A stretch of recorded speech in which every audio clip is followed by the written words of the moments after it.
Guys आज मैं आपको दिखाऊंगा बेंगलोर पे 3 चक्कों पे चलने वाला हेलीकॉप्टर। तो देखो गाइस।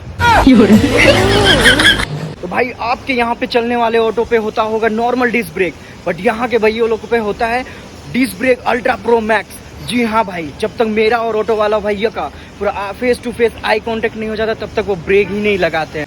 तो भैया मैं आपसे बस यही बोलना चाहूंगा कि भैया थोड़ा समय रहते आप ब्रेक लगा लो, वरना मेरी एंट्री तो आप सीधा करवा दोगे पाताल लोक पे। हाँ भैया प्लीज भैया आप थोड़ा ब्रेक टाइम पे लगा लो।